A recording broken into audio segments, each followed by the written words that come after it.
Hello दोस्तों, आप सभी का स्वागत है आज की वीडियो में। आज की वीडियो में बात करेंगे जो कि मैं आपको ईवीएस प्रैक्टिस सेट करवा रहा था एनसीईआरटी फैक्ट के अनुसार, जिसमें काफ़ी बच्चे कह रहे थे कि सर ईवीएस आपकी बहुत अच्छी चल रही है, लेकिन साथ ही साथ में सर सीटेट में ईवीएस से रिलेटेड आपके और भी सब्जेक्ट हैं, उनकी भी प्रैक्टिस करवाइए प्लीज़।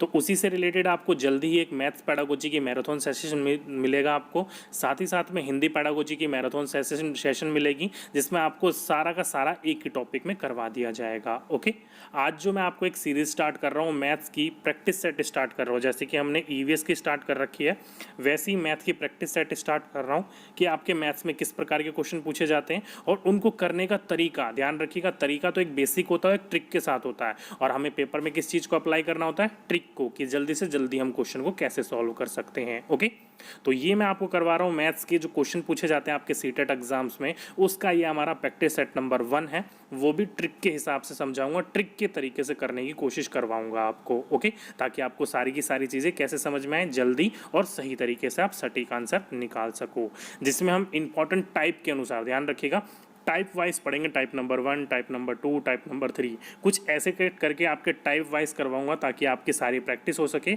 और आपको पता चल सके कि आपके सीटेट एग्जाम्स में किस प्रकार के क्वेश्चन आपके पूछे जाते हैं। ओके, तो नोटबुक निकालिए और आज की डेट डालिए, लिख लीजिए आज का अपना next topic mathematics practice set number 1। तो ये आपका क्वेश्चन आज का है पहला टाइप, जो कि लिख रखा है आपका find the number of factor. ध्यान रखिएगा, find the number of factor किस चीज के, वो 210 के, 210 के। तो बोल रखा है हिंदी में, जैसे आप गुणनखंड बोलते हो कि 210 के कुल गुणनखंड कितने हैं। तो गुणनखंड अगर आपको पता है, फैक्टर्स पता है, सिंपल होता है निकालना, तो आप इस चीज को सॉल्व कर सकते हो। आपके सामने ऑप्शन है, तो चलिए इसको एक बार सॉल्व करके देखते हैं कैसे हो सकता है सॉल्व। तो आप सभी को पता है गुणनखंड यानी कि आपका एलसीएम किस प्रकार से निकाला जाता है। तो 210 का एलसीएम लेंगे हम, तो ये आपका एलसीएम कुछ इस प्रकार से आएगा। तो इसको बिल्कुल बच्चों की तरह काटते हैं हम। तो देखो 2 से काटोगे आप 210 को, तो ये कितने पे जाएगा, 2 एकम 2, 0 और 2 पंजे 10। तो 105 को अगर हम 2 से मल्टीप्लाई करेंगे तो 210 आएगा। ठीक है, ये थोड़ा सा जो स्टेलर से काम कर रहा हूँ, मतलब एक डिजिटल पेन आता है उससे, मैंने इससे पहले इसका इस्तेमाल नहीं करा, इसलिए थोड़ी सी जो वर्डिंग है ना वो ओडी टेढ़ी सी दिख रही होगी। धीरे धीरे जैसे प्रैक्टिस हो जाएगी, जैसे कि अगर आप पहली बार ब्लैक बोर्ड पे लिखते हो तो टेढ़ा मेढ़ा लिखा जाता है ना, उसी प्रकार से ये है। धीरे धीरे प्रैक्टिस हो जाएगी, आपको सारी चीजें सही दिखने लग जाएगी। ओके, तो ये आपका कट जाएगा, तो 105 से कटेगा। आगे जाकर इसको हम 3 से काटें तो 3 से कितना कटेगा, ये 3 तिया 9 और 3 पंजे 35 और 3 पंजे 15, क्योंकि एक बच गया, 15 गया यहाँ पर। चलिए अब 35 है, तो 35 को काटोगे आगे तो किससे काट सकते हो आप, 5 से काट सकते हो। तो 5 सत्ते कितना हो गया, 35 हो गया।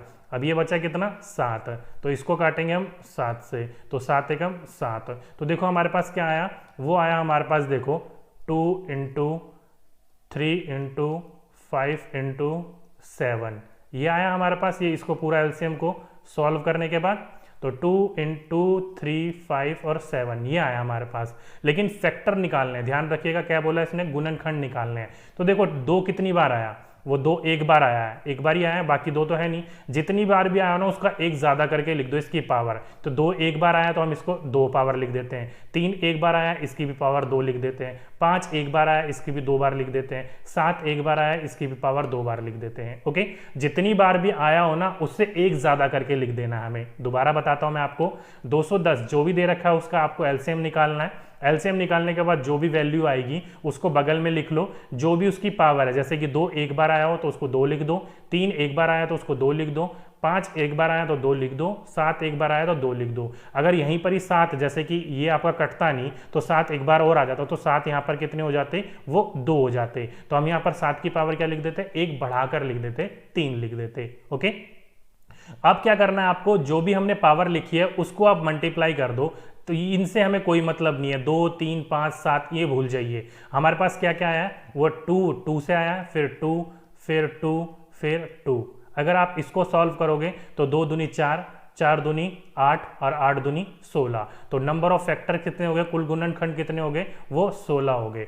तो 210 के कुल गुणनखंड कितने हो जाएंगे, 16। ऑप्शन नंबर 4 इसका बिल्कुल सही आंसर है। ओके, दोबारा एक बार समझा देता हूं मैं आपको, क्या बोल रखा है कि 210 के कुल गुणनखंड यानी कि नंबर ऑफ फैक्टर बताने हैं आपको, तो एलसीएम जैसे लेते हैं वो तो आप ले सकते हो। जोन सी वैल्यू आई है 2 3 5 7, वो आप यहां पर लिख लो 2 3 5 7, जितनी बार है उससे एक ज्यादा लिख लो। 2 एक बार था तो मैंने उसकी पावर 2 लिख दी, 3 एक बार था उसकी पावर 2 लिख दी, 5 एक बार था तो 2 लिख दी, 7 एक पावर थी तो 2 लिख दिया।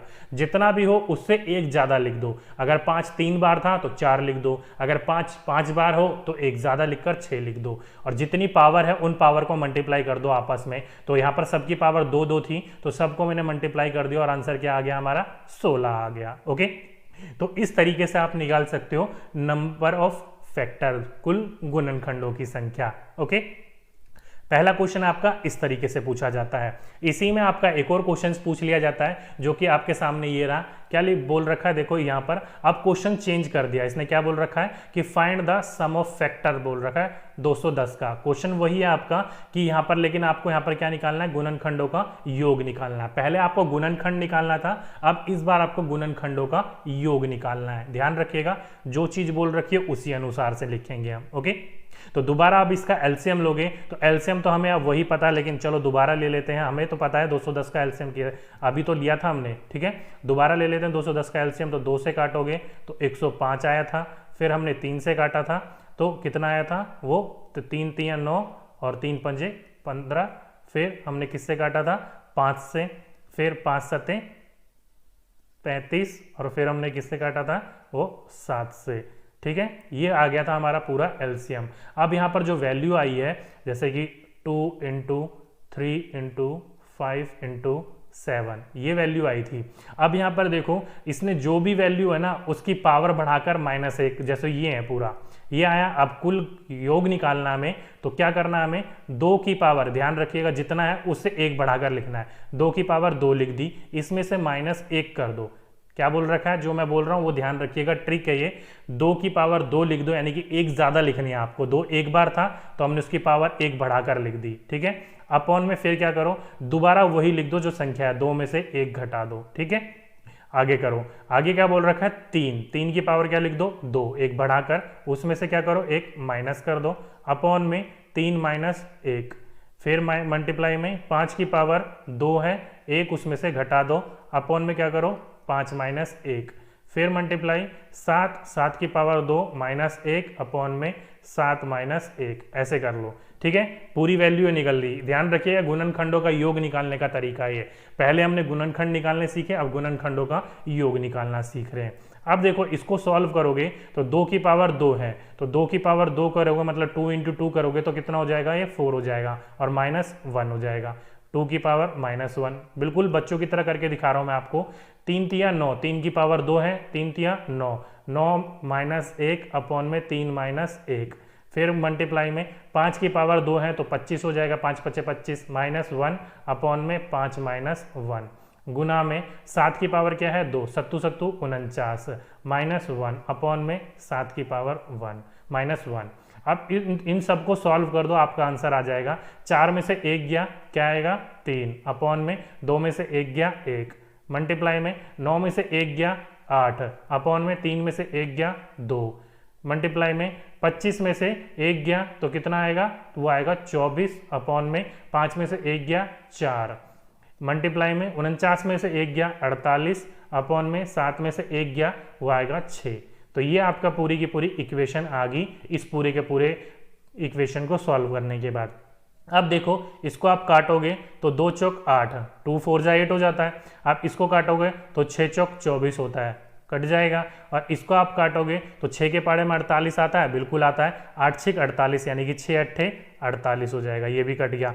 तो इन सब को काटने के बाद आपकी इक्वेशन क्या आई, 3 × 4 × 6 × 8, ये आ गया आपका पूरा का पूरा इक्वेशन काटने के बाद। नीचे हमेशा 1 होता है, कोई मतलब नहीं होता, सबके नीचे 1 1 होता है, तो आप 1 1 को भूल सकते हो। ओके, अब इसको मल्टीप्लाई करोगे तो क्या हो जाएगा ये आपका, तो मल्टीप्लाई करके देख लो, आपका पूरा का पूरा आंसर निकल आएगा। कैसे निकालेंगे आपका आंसर, तो देखो 4 × 3 = 12, बिल्कुल बच्चों की तरह करेंगे, और 8 6 48, दोबारा इक्वेशन आ गई। तो अब 48 को 12 से मल्टीप्लाई करने के दो तरीके हैं, या तो आप इसको सिंपली मल्टीप्लाई कर लो जैसे आप कर सकते हो वैसे, मैं अपने तरीके से करने की सोचूं तो मैं आपको इसको है ना 48 दूनी में ध्यान रखूंगा, क्या करूंगा मैं 48 दूनी 96, कितना होता है 96, तो 6 लिख दूंगा, 9 बचा, 48 एकम 48 और 48 में 9 जोड़ूंगा तो कितना आ जाएगा 57, तो ये क्या होगा 576। तो इस हिसाब से इसका आंसर क्या होगा, योग क्या आ जाएगा इसका 576 आ जाएगा। ओके, तो गुणनखंडों का योग इस प्रकार से निकालते हैं। दोबारा समझा देता हूं मैं आपको। एलसीएम लेना तो वही हमने पिछली बार जैसे सीखा था वैसे ही एलसीएम लेना है। जो भी आपकी वैल्यू हो, देखो 2 गुणा 3 गुणा 5 गुणा 7 ये लिख लेना है आपका। जितनी भी वैल्यू हो उसका एक बढ़ाकर लिख देना, उसमें से -1 कर देना, अपॉन में 2 - 1 वैसे ही कर दो। फिर गुणा में 3 की पावर 1 बढ़ाकर लिख दो, -1 करो, अपॉन में 3 - 1 कर दो। फिर 5 बढ़ाकर 1 2 उसकी वैल्यू बढ़ाकर लिख दो, 1 अपॉन में 5 - 1 गुणा में 7 की पावर बढ़ा के लिख दो, -1 अपॉन में 7 - 1। ऐसे करके इस पूरे के पूरे इक्वेशन को सॉल्व करोगे तो क्या आ जाएगा आपका आंसर, वो 576 आंसर आ जाएगा। ओके, तो अगर आपसे क्वेश्चन में पूछे कि सम 210 का गुणनखंड, और ये 210 वाला ध्यान रखिएगा बहुत बार पूछा जा चुका है, कम से कम काफी बार ये क्वेश्चन पूछा जा चुका है केवल 210 का ही, इसलिए मैंने आपका एग्जांपल 210 का ही लिया है। ओके, तो गुणनखंड हमारा कितना आया था, नंबर ऑफ फैक्टर, तो 210 के 16 फैक्टर होते हैं, और वहीं पर इस सम ऑफ फैक्टर पूछे जाएं 210 के तो कितने होते हैं 576 होते हैं। ओके, तो ये था आपका पहले टाइप के 2 प्रकार के क्वेश्चंस पूछे जाते हैं, किस प्रकार के वो। चलिए नेक्स्ट क्वेश्चन की ओर चलते हैं। तो नेक्स्ट क्वेश्चन ये है आपका नेक्स्ट टाइप का। यहाँ क्या बोल रखा है कि स्मॉलेस्ट कॉमन मल्टीप्लाई, यानी कि न्यूनतम सवगुणज जो है वो 12 और 16 का क्या होगा, और उसको क्या करना है, गुणा करना है किस चीज से, स्मॉलेस्ट कॉमन मल्टीप्लाई 10 और 15 से। मतलब आपको क्या निकालना है, 12 और 16 का न्यूनतम सवगुणज निकालना है, और 10 और 15 का न्यूनतम सवगुणज निकालकर उसको गुणा करना है। क्वेश्चन में ध्यान रखिएगा इसी चीज का कि बीच में साइन किस चीज का दे रखा है, गुणा का, जमा का, घटा का, भाग का, कोई भी साइन यहां पर देखने को मिल जाएगा। और साथ ही साथ में इस प्रकार के क्वेश्चंस की ये 7 प्रकार के इंपॉर्टेंट टाइप है जो कि क्वेश्चंस पूछे जाते हैं। ये मैं आपको प्रैक्टिस तो करवा ही रहा हूं, साथ ही साथ में इसके प्रैक्टिस करने के लिए मैंने आपको नीचे वीडियो के डिस्क्रिप्शन में एक पीडीएफ का लिंक दे रखा है, उस पीडीएफ को ओपन करके उसमें कुछ प्रैक्टिस करने के लिए क्वेश्चंस दे रखे हैं और कुछ उसके आंसर भी है। आंसर कुछ मिसमैच हो सकते हैं, लेकिन जिस तरीके से मैं आपको समझा रहा हूं उसी तरीके से करने की कोशिश कीजिएगा, आंसर आपका निकल जाएगा। ओके, क्वेश्चन पर डिपेंड, क्वेश्चन तो बिल्कुल सही है, आंसर कुछ मिसमैच हो सकते हैं, सारे के सारे गलत नहीं है, कुछ आंसर गलत हैं तो मिसप्रिंट हो गया टाइप कराने में, तो उसकी टेंशन छोड़ दीजिएगा, बस आप क्वेश्चन को सॉल्व करने पर फोकस करना। ओके, चलिए आप इस प्रकार के क्वेश्चंस किस प्रकार के सॉल्व करते हैं उसके ऊपर ध्यान देते हैं। तो देखो यहाँ पर न्यूनतम सवगुणज यानी कि स्मॉलेस्ट कॉमन मल्टीप्लाई, जिसे आप एलसीएम भी बोलते हो, ओके, लीस्ट कॉमन मल्टीप्लाई भी बोलते हो जिसे, तो वहां पर आप क्या करना है, तो 12 और 16, पहला क्या बोल रखा है आपको, यहाँ पर देखो 12 और 16 बोल रखा है। तो चलिए एक बार एलसीएम लेके देखते हैं 12 और 16 का। तो एलसीएम लेंगे 12 और 16 का तो क्या आएगा, तो ये आएगा 2 छिक 12 और 2 अट्ठे 16। फिर 2 से करते हैं तो 2 तियां 2 चौक, फिर आप इसको 2 से करेंगे तो क्या आएगा आपका, 3 का 3 आ जाएगा, ये 2 आ जाएगा, फिर 3 करेंगे तो 3 और फिर ये 2 आ जाएगा, ये 2 से करेंगे तो ये दोनों क्या आ जाएगा 1 और 1। हमें क्या लाना है, 1 यही लाना है, नीचे तक करते रहो जब तक 1 1 ना आ जाए। ओके, चलिए अब यहाँ पर करते हैं 10 और 15 का। तो 10 और 15 इसका एलसीएम लेते हैं तो कितना आएगा, चलिए फिर इसको 2 से काटते हैं तो 2 पंजे 10 और 15 का 15। ठीक है, चलिए अब इसको किससे काट लेते हैं, 5 से काट लेते हैं, 5 एकम 5 और 5 तिया 15, इसको 3 से काट लेते हैं, 3 और 1। तो यहाँ पर देखो कितना आया, इसको मल्टीप्लाई करोगे तो आपको पता चल जाएगा। चलिए मल्टीप्लाई करते हैं, 2 दूनी 4, 4 दूनी 8, 8 तियां 24, 8 दूनी 16, 8 तियां 24 और 24 दूनी आप सभी को पता है 48। तो ये होगा 24 दूनी 48। तो यहाँ तक तो आ गया आपका 48। अब यहाँ पर इसको सॉल्व करें तो 5 दूनी यानी कि 2 पंजे 5 दूनी 10 और 10 तियां 30। तो यहाँ पर क्या आ जाएगा 30। अब यहाँ बीच में साइन किस चीज़ का था, वो गुणा का था, तो वहीं पर ही जाकर अगर मैं 48 को गुना कर दूं 30 से तो आपका आंसर निकल जाएगा। तो इसको मल्टीप्लाई करने के दो तरीके हैं, किसी भी तरीके से आप कर सकते हो, वो आपके ऊपर डिपेंड करता है। ओके, अब देखो यहाँ पर देखो मैं इसको मल्टीप्लाई बिल्कुल बच्चों तरीके से, क्योंकि कैलकुलेशन ही मेन होती है। 48 को नीचे 3 से मल्टीप्लाई करो तो 8, यहाँ पर 3 का टेबल तो सबको ही आता है, तो 8 तियाँ 24, 4 2 आ जाएगा, 4 तियाँ 12 और 12 और 2 14, 144, तो 1440। तो ये क्या हो गया आपका 1440। क्यों? क्योंकि 30 में एक जीरो भी थी, लेकिन हमने मल्टीप्लाई केवल 3 से करा था। ओके, तो 48 को 30 से मल्टीप्लाई करेंगे तो 1440 आएगा। तो ऑप्शन नंबर 4 इसका बिल्कुल सही आंसर था। ओके, ध्यान रखिएगा क्या बोल रखा है, 12 और 16 का न्यूनतम स्वर्गगुणज, और बीच में जो बोल रखा है सबसे ज्यादा मेन इंपॉर्टेंट यही है आपका कि बीच में क्या बोल रखा है उसने। बीच में गुणा बोल रखा है तो गुणा कर दिया हमने, और यहीं पर ही इसको घटा बोल रखा होता तो हम 48 में से 30 घटाते तो कितना आंसर आता हमारा 18। ओके, देखो आंसर बदल गया। वहीं पर ये बीच में जमा बोल देता तो 48 में हम क्या जमा करते, 30 जमा करते, तो कितना आ जाता आपका 4 3 7 78 आ जाता। वही डिपेंड करता है बीच में बोल क्या रहा है वो। ओके, बस यहीं पर ही फोकस करने की बात है कि बीच में साइन किस चीज का है। हमेशा यहाँ पर ये वैल्यू सेम वैल्यू चेंज करता रहेगा, न्यूनतम स्वर्गगुणज कॉमन मल्टीप्लाई निकालने के लिए आपको बोलेगा और आप उस चीज को वैसे ही सॉल्व कर दीजिएगा। ओके, नेक्स्ट टाइप की ओर चलते हैं। तो नेक्स्ट टाइप देखो बिल्कुल बहुत सिंपल है, लेकिन काफी बार पूछा जा चुका है। ये पेपर उठा के देखो तो आपको पता चल जाएगा कि number of degrees in 4 1/3 right angle. ध्यान रखिएगा क्या बोल रहा है ये आपका कि 4 और 1/3 समकोण में डिग्री का संख्या बताइए। सबसे पहले तो आपको पता होना चाहिए कि समकोण, जो समकोण होता है उसमें कितना डिग्री होता है। तो समकोण जो होता है, राइट एंगल जो होता है वो 90 डिग्री का होता है। ये सभी को आपको पता होगा। जो कि एंगल कैसे बनता है, उसका एंगल इस प्रकार से बनता है, जो कि कितने का होता है, वो 90 डिग्री का होता है। तो यहाँ पर क्या बोल रखा है आपका 4 और 1/3 समकोण का।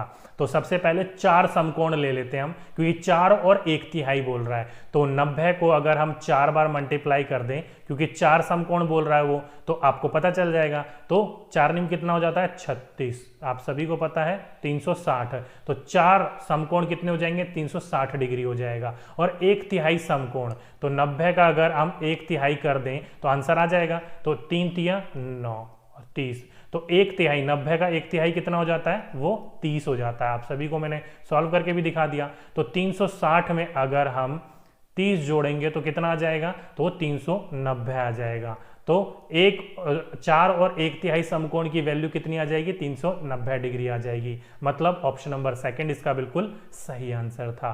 ध्यान रखिएगा यहाँ पर जो डिग्री है ना, वो डिग्री ही चेंज कर दी। ये समकोण लिख रखा था, राइट एंगल लिख रखा था, यही आपको देखने की जरूरत है कि उसने एंगल क्या लिख रखा है।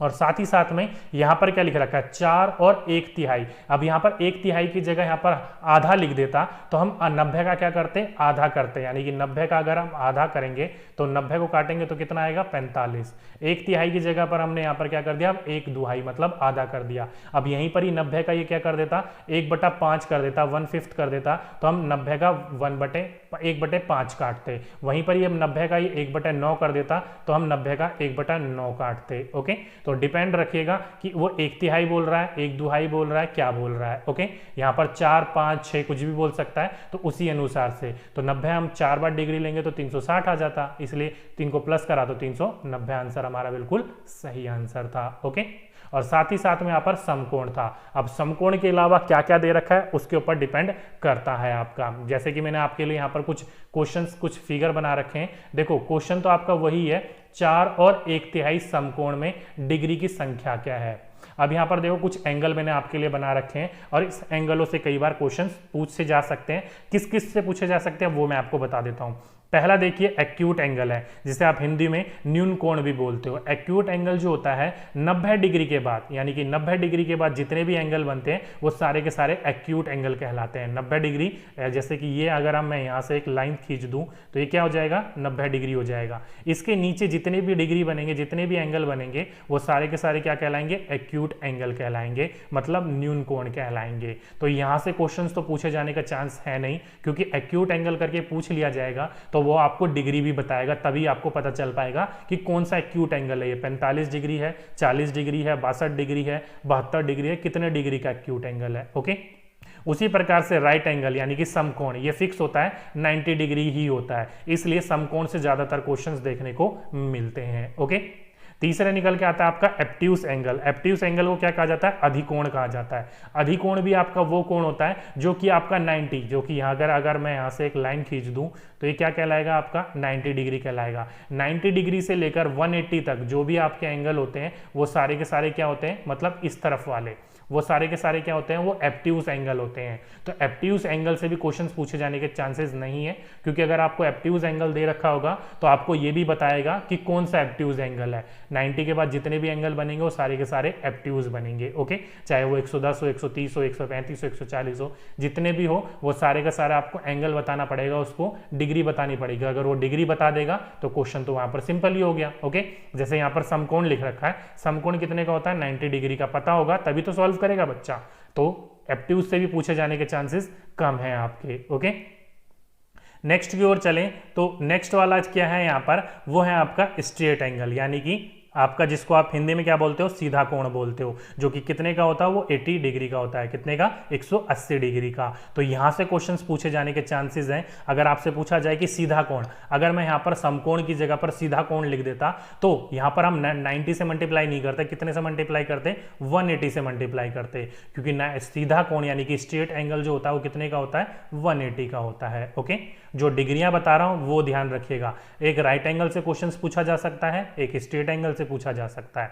नेक्स्ट हो जाता है आपका रिफ्लेक्स एंगल। अब रिफ्लेक्स एंगल को इंग्लिश में, हिंदी में पलटन एंगल भी बोला जाता है, जो कि 180 डिग्री के बाद जो भी एंगल बनता है वो क्या कहलाता है? आपका रिफ्लेक्स एंगल बनता है। जैसे कि आपका 200 हो गया, 240 हो गया, 245 हो गया, जो भी बनेगा वो रिफ्लेक्स एंगल बनेगा। ओके, पलटन आपका कोण बनेगा। तो यहां से भी क्वेश्चंस पूछे जाने के चांसेस बहुत कम है। पूछेगा तो आपसे डिग्री लिखकर पूछेगा, डिग्री देकर पूछेगा, और डिग्री दे दिया तो क्वेश्चन तो वैसे ही आधे से ज्यादा सॉल्व हो गया। ओके, और लास्ट आता है आपका कंप्लीट एंगल, जिसे संपूर्ण कोण भी हिंदी में कहा जाता है, जो कि कितने का होता है? 360 का होता है। अगर मैं यहाँ पर समकोण की जगह पर और कुछ लिख देता, जैसे कि मैंने अभी आपको बोला कि यहाँ पर मैं समकोण की जगह पर क्या लिख देता, वो मैं आपका लिख देता संपूर्ण कोण या आपका कंप्लीट एंगल। तो यहाँ से हम किस चीज से मल्टीप्लाई करते? वो 360 से मल्टीप्लाई करते। ओके, तो यहां पर देखिएगा क्या लिखा हुआ है? समकोण लिखा हुआ है, राइट एंगल यानी कि आपका समकोण, या फिर स्ट्रेट एंगल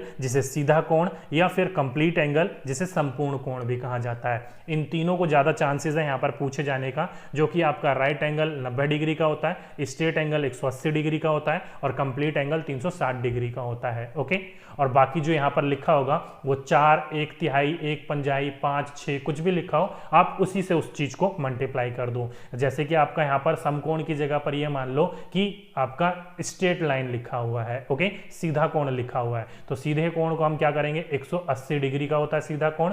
यहाँ पर क्या है? 4, तो हम इसको किससे मल्टीप्लाई करेंगे? 4 से, और 1/3 हम 180 डिग्री को 1/3 करेंगे, फिर उसको आप इससे प्लस करेंगे, जब जाकर आपका आंसर आ जाएगा। ओके, तो ध्यान रखिएगा इस प्रकार का। लेकिन ज्यादातर जो पूछा जाता है वो समकोण का ही पूछा जाता है, ये वाला। ओके, बाकी किसी भी प्रकार का क्वेश्चन पूछा जाएगा तो मैंने आपको वो भी प्रैक्टिस करवा दिया है, वो भी बता दिया है मैंने आपको। ओके, चलिए नेक्स्ट क्वेश्चन की ओर चलते हैं। नेक्स्ट क्वेश्चन बोल रखा है आपका कि हाउ मैनी 1/8 आर इन 1/2, यानी कि 1/2 में 1/8 कितने हैं? ध्यान रखिएगा, इंग्लिश में आपका ये रिवर्स हो जाता है और हिंदी में आपका ये आपका इस तरफ से हो जा सकता है। कुछ भी बोल सकते हो, हिंदी में उल्टा है या इंग्लिश में उल्टा है। ओके, तो इसने बोल रखा है कि 1/2 में कितने 1/8 हैं। ध्यान रखिएगा इस पॉइंट को, 1/2 में कितने 1/8 हैं। तो देखिए मैं आपको लिख दूं कि 1/2 लिखा हुआ है में कितने 1/8 है, मतलब डिवाइड करने के लिए बोल रहा है ना ये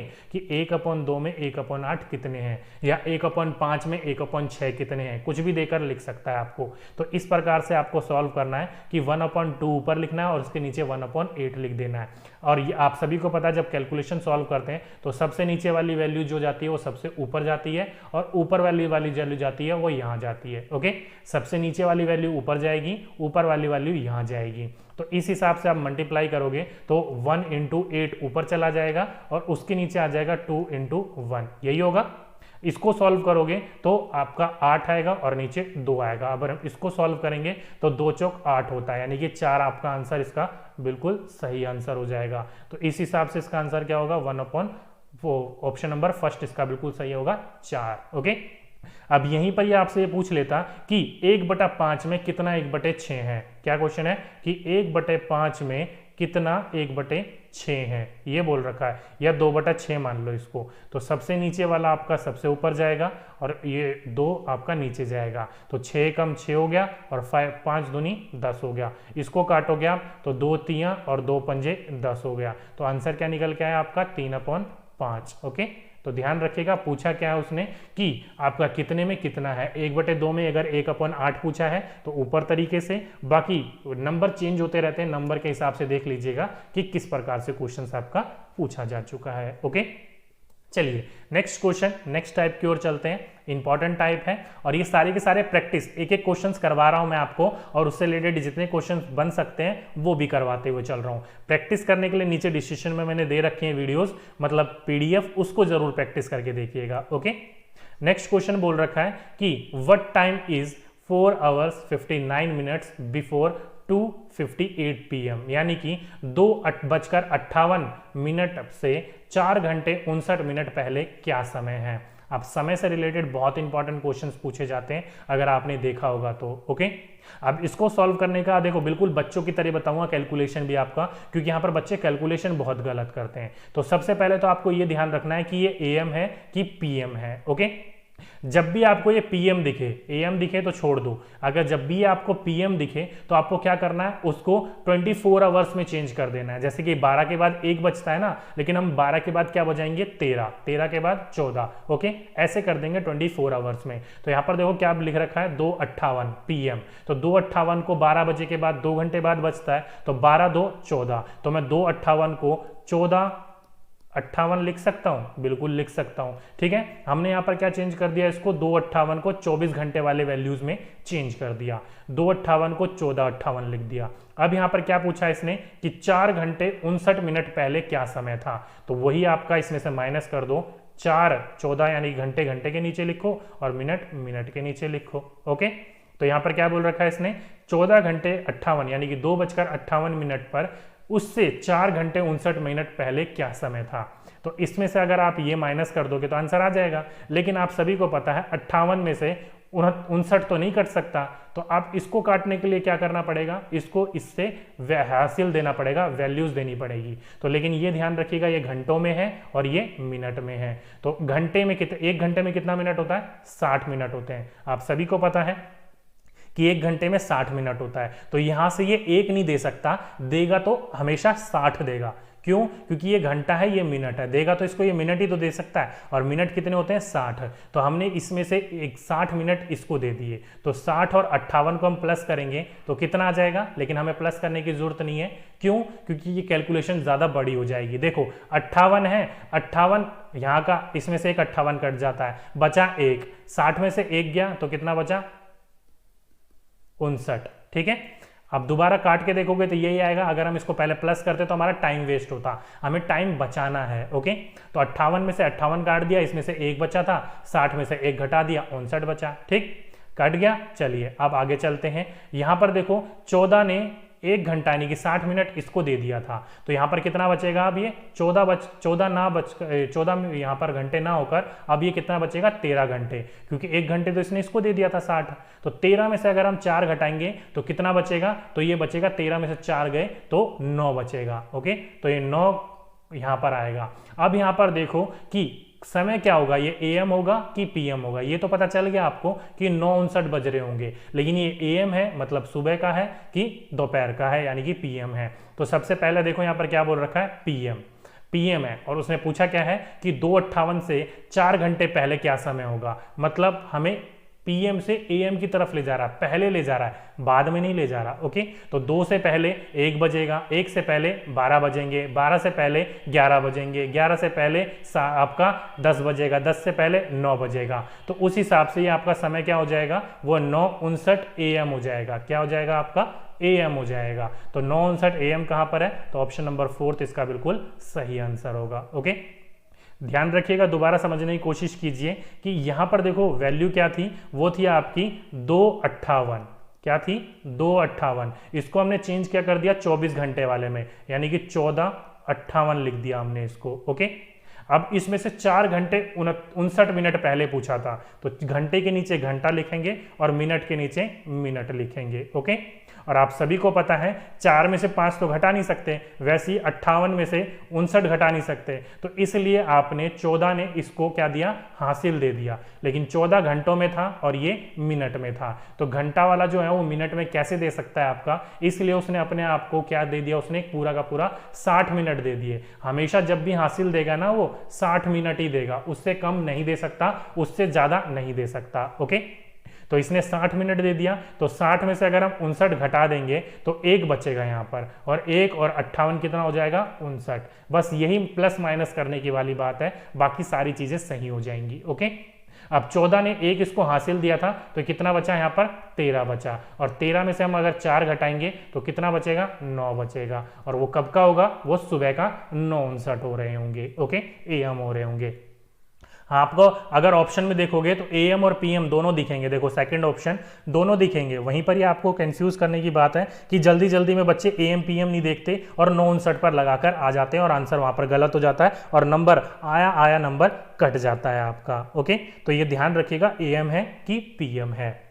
इसी से प्रकार का एक और क्वेश्चन पूछा जाता है, वो किस प्रकार का है, तो वो इस प्रकार का क्वेश्चन पूछा जाता है। क्या बोल रखा है देखिए कि number of hours and minutes from 6:14 AM to 8:02 PM on the same day. यहां पर देखिए ये पढ़ने की जरूरत है, सेम डे मतलब किसी दिन 6:14 प्रातः से 8:02 साय तक घंटों तथा मिनटों की संख्या ज्ञात कीजिए। मतलब किसी दिन 6:14 सुबह के शाम तक 8:02 तक घंटे और मिनटों की संख्या ज्ञात करनी है कि कितना होगा। ओके, दोबारा क्वेश्चन को ध्यान रखिएगा। अब मैंने आपको बोला था कि AM और PM वालों को ध्यान रख लो, और PM वाला जो है उसको 24 घंटों में चेंज कर दो। अब यहाँ पर PM वाला कौन सी वैल्यू है, इंग्लिश में देखोगे तो पता चल जाएगा कि 8:02 जो है वो PM है। ओके, अब 12 बजे के बाद 8 कब बजता है वो आप सभी को पता है। अगर मैं 8:02 को क्या लिख दूं, क्या लिख सकता हूं, तो वो लिख सकता हूं मैं 20:02 लिख सकता हूं, तो ये आपका 24 घंटे का समय हो जाता है। तो 8:02 को मैं 20:02 लिख सकता हूं 24 घंटे के समय के अंतराल पर। तो 20:02 में से अगर मैं 6:14, क्योंकि AM है, शुरू की शुरुआत हुई है, AM कभी चेंज नहीं होता 24 घंटे में। ओके, AM पहले से ही ऑलरेडी चेंज होता है 24 घंटे में।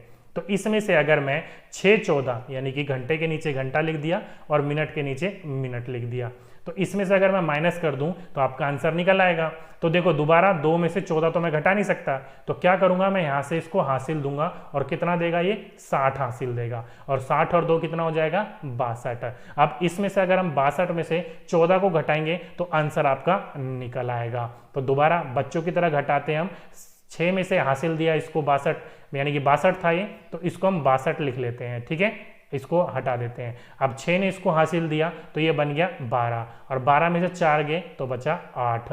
यहाँ पर 6 ने इसको हासिल दिया तो 5 बन गया था, 5 में से 1 गया तो ये बचा 4। तो 62 में से 14 घटाएंगे तो 48 बचेगा। ओके, अब आगे चलते हैं 20 और 6, 20 में से 6 जाएगा तो कितना बचेगा, तो इसने हासिल दे दिया था, ध्यान रखिएगा, कंफ्यूज मत होइएगा। अब ये 20 ना रहकर कितना बचेगा, वो 19 बचेगा। क्यों, क्योंकि 1 घंटा इसने हासिल दे दिया था। ओके, तो 19 में से अब आपको 6 घटाना है। ओके, इंपॉर्टेंट क्वेश्चन है, ध्यान रखिएगा, कई बार ये पूछा जा चुका है। तो 19 में से 6 गया तो कितना बचा 13, तो 13, अब यहां पर ध्यान रखिएगा क्या हो गया आपका, ये 13:48 हो गया। अब यहां पर ध्यान रखिएगा, सुबह 6:14 से लेकर शाम को 8:02 तक कितने हो गए, तो 13 घंटे 48 मिनट हो गए, और यही इसने पूछा था कितने घंटे और कितने मिनट हो जाएंगे। तो ऑप्शन नंबर 4 इसका बिल्कुल सही आंसर होगा, 13 घंटे 48 मिनट। ओके, दोबारा क्वेश्चन को ध्यान रखिएगा, जो भी संख्या PM वाली होगी उसको आपको क्या चेंज करना है, 24 घंटे में चेंज करना है, जो कि 8:02 को मैं क्या लिख सकता हूं, 20:02 भी लिख सकता हूं। ओके, तो 20:02 में से 6:14 घटाओगे तो आपका क्या आएगा, 13 घंटे 48 मिनट आएगा, और वही आपसे पूछ रखा था कि कितने घंटे और कितने मिनट बचे हैं, या कितने घंटे कितने मिनटों की संख्या होगी। ओके, अब यहां पर देखो क्वेश्चन एक और ध्यान रखने की बात है कि उसने क्या बोल रखा था इंग्लिश में, वो बोल रखा था सेम डे। ओके। अगर सेम डे की जगह यहाँ पर लिख देता वो नेक्स्ट डे, क्या लिख देता, नेक्स्ट डे, तो आप इसमें 13 घंटे 48 मिनट में 24 घंटे और प्लस कर देते। क्यों? क्योंकि नेक्स्ट डे का पूछा है। एक दिन में हमारा कितने घंटे होते हैं? 24 घंटे। अगर वो लिख देता डे आफ्टर टुमारो, तो वहां पर क्या लिखना होता आपको? 48 घंटे, क्योंकि डे आफ्टर टुमारो मतलब परसों, 48 घंटे हो जाते हैं 2 दिन में। ओके, तो जितने वो बोल रहा है ना, यहाँ पर इसने बोल रखा था सेम डे, यानी कि उसी दिन का, इसलिए हमने प्लस नहीं करा। अगर वो नेक्स्ट डे लिख देता तो 24 घंटे प्लस करते। डे आफ्टर टुमारो लिख देता या डे बिफोर टुमारो लिख देता तो डे आफ्टर टुमारो हो जाता परसों और डे बिफोर टुमारो हो जाता है मतलब बीता हुआ परसों। ओके, तो ध्यान रखिएगा उसने लिखा क्या है। हिंदी इंग्लिश दोनों में देखने को मिलेगा आपको। जहां पर भी जो भी लिखे देखने को मिले, आप उसी अनुसार उस चीज को क्लिक करिएगा, उसी अनुसार उसको सॉल्व कीजिएगा। ओके, क्योंकि बहुत बार क्वेश्चन पूछा जा चुका है, तो लड्डू सा क्वेश्चन, लेकिन क्वेश्चन जो है ये आपका फेवरेट लगा लो, सीटेट का हमेशा ही पूछा जाता है। ओके, क्या बोल रखा है? बोल रखा है इसने सम ऑफ प्लेस वैल्यू 6 in 63606। कहने का मतलब है 63,606। कहने का मतलब है 63,606 में 6 का स्थानीय मान, ध्यान रखिएगा 6 का वास्तविक मान स्थानीय मान पूछ रखा है इसने। ओके, का योगफल है, मतलब उसका सम बताना है आपको। सबसे पहले तो आपको ये पता होना चाहिए कि योगफल स्थानीय मान यानी कि प्लेस वैल्यू किसे कहा जाता है। अगर आपने ये जान लिया कि प्लेस वैल्यू किसे कहा जाता है, तब आप आगे जाकर सॉल्व कर सकते हो। अब यहाँ पर देखो क्या बोल रखा है इसने कि 63606 ये दे रखा है। इसमें आपको 6 का मानना है, किसका? 6 का। तो यहाँ पर देखो 6 कितनी बार आ रखा है? 1 2 और 3 बार 6 आ रखा है। तो 6 जब भी आपका स्थानीय मान की बात करी जाए तो जो भी जहाँ पर भी वैल्यू है, जैसे कि 6 की पूछी है यहाँ पर, तो जो उनसे 6 हैं वो को नोट करते रहो। तो सबसे पहला 6 हम आगे से शुरुआत करते हैं, ये वाला है, तो 6 हमने उसको लिख लिया। उसके आगे जितनी भी वैल्यूज़ हैं 1 2 3 4 जीरो इसके आगे लगा दो, 1 2 3 4। पहले 6 की हमारा स्थानीय मान यानी कि प्लेस वैल्यू निकल गई। दूसरा 6 यहाँ पर आता है, तो उसको नोट डाउन कर लो। उसके बाद में कितनी जीरो है, तो पहले हम लिख लेते हैं 6 हैं। उसके बाद में 2 वैल्यू है तो 2 जीरो लगा दो। फिर आखिरी 6 यहाँ पर है तो उसको भी लिख दो, लेकिन उसके पीछे कोई वैल्यू नहीं है, तो 6 का 6 हम नोट डाउन करेंगे। ओके, अब इसको जमा कर दो, क्योंकि उसने क्या बोल रखा है? सम बोल रखा है, योग बोल रखा है। तो 6 6 6 0 6 ही होगा, ये वाला 0 होगा, ये 6 होगा, ये 0 और ये 6। तो इस हिसाब से आपका आंसर क्या होगा इसका? वो होगा आपका 60606। ये इसका बिल्कुल सही आंसर था। ओके, स्थानीय वैल्यू यानी कि स्थानीय मान प्लेस वैल्यू निकालने का यही है कि जहां पर भी आपकी वैल्यू है, जैसे कि 6 की पूछी हुई थी, तो जोन सी वैल्यू जहां पर है वहां से उसके आगे जितनी वैल्यूज हैं उसको 0 लगाते हुए चलो, आपको पता चल जाएगा ही। यहाँ पर अगर 3 का स्थानीय मान, 3 की प्लेस वैल्यू गिन लेते तो 3 यहाँ पर हम नोट डाउन कर लेते, और 3 के बाद कितनी वैल्यू है? 1 2 और 3, तो इसके आगे हम कितनी 0 लगा देते? 3 जीरो लगा देते। तो कितना हमारा 3 का स्थानीय मान क्या है? प्लेस वैल्यू क्या है? 3000 है। बाकी 3 तो है नहीं, तो हम 3000 ही मान लेते हैं इसका। ओके, 6 ज़्यादा थे इसलिए सबों को नोट डाउन करा और सबको हमने क्या कर लिया? प्लस कर लिया, योग करने के लिए बोल रखा था। अगर यहाँ पर ये बोलता माइनस करने के लिए तो माइनस करते, मल्टीप्लाई करने के लिए बोलता तो मल्टीप्लाई करते। ओके, तो पहला क्वेश्चन तो ये था सम ऑफ प्लेस वैल्यू। अब आ जाते हैं यहीं पर ही, इसी से रिलेटेड है आपका फेस वैल्यू। दोनों क्वेश्चन कई बार आपका कॉम्बिनेशन में भी दे देते हैं। क्वेश्चन क्या बोल रखा है कि find the face value of 3 in 63606। आपका वैल्यू तो वही है, लेकिन यहाँ पर क्या पूछ रखा है? आपका अंकित मूल्य पूछ रखा है। अब ये अंकित मूल्य क्या होता है? तो आप सभी को पता है, जैसे कि वैल्यू क्या दे रखी है आपकी? 63609 ये वैल्यू दे रखी है। पूछा किसका है? 3 का पूछा है। तो यहाँ पर देखो 3 ये रहा, इसके बाद कितनी वैल्यू है? कोई मतलब नहीं है, जो आपका दे रखा है वही आपका आंसर होगा। यहाँ पर अगर आपसे पूछ लेता कि 9 की क्या है? 9, यहाँ पर देखो ये इंग्लिश में इसको ठीक कर लो, ये 9 है। ओके, हिंदी में ठीक है, इंग्लिश में ठीक कर लो, ये 9 है। अगर यहाँ पर ये पूछता 9 का अंकित मूल्य बताइए, तो 9 का अंकित मूल्य भी 9 ही होता। अगर यहाँ पर ये 6 का पूछता तो 6 यहाँ पर 2 है, 1 और 2, तो इस हिसाब से हम 6 का ये नहीं पूछ सकता। ओके, तो अगर 6 का ही पूछता भी तो आपसे पूछ लेता 6 का अंकित मूल्य का योग ज्ञात कीजिए, तो 6 जमा 6 12 हो जाता। ओके, तो जो आपसे पूछ रखा हो, जहां पर भी पूछ रखा हो, उस हिसाब से ध्यान रखिएगा कि फेस वैल्यू आपकी वही होती है जो संख्या आपकी दे रखी हो, और स्थानीय मान यानी कि प्लेस वैल्यू आपकी वो होती है जहां पर वो संख्या दे रखी हो उसके आगे जितने डिजिट है वो उसकी 0 लगा दीजिए। और कई बार आपको बोल दिया जाएगा कि फाइंड द या फिर sum of the face value and place value 6 और 3, जैसे कि पहले क्वेश्चन में आपको क्या निकालना था, वो आपकी प्लेस वैल्यू निकालनी थी 6 की, तो 6 की प्लेस वैल्यू हमने क्या निकाली, वो आया हमारा 60606। अब यहीं पर इसी के बाद में बोल देता कि 3 का आपका क्या निकालना है, फेस वैल्यू, तो इसमें आपका 3 निकाल के और दोनों का योग करना है, तो इसमें 3 और जमा कर देते, तब जाकर हमारा क्या निकल जाता, वो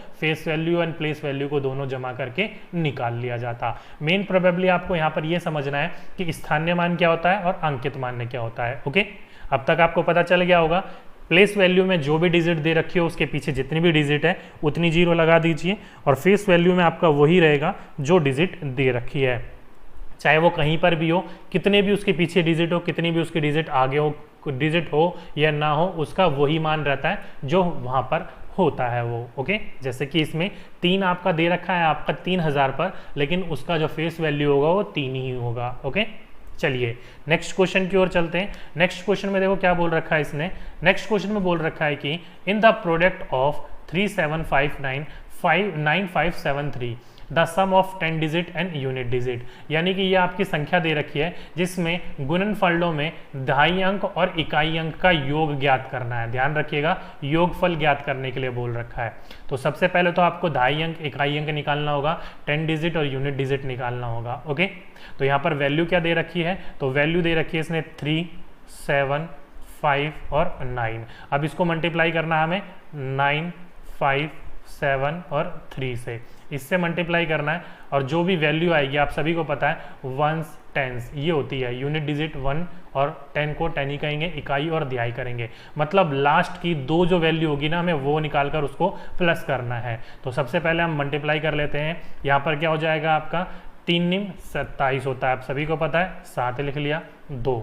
आगे हमें जाने की जरूरत नहीं है, क्यों, क्योंकि यहाँ पर क्या बोल रखा है कि इकाई और दिहाई अंक निकालना है। तो यहाँ पर इकाई अंक देखो ये तो निकल गया इकाई अंक, तो एक और निकाल लेता है क्योंकि दिहाई भी अंक भी निकालना है। ओके, तो 3 निम 27, 7 लिख लिया, 2, 5 से 15, 1 16 और 1 17, ये भी 7 आ गया।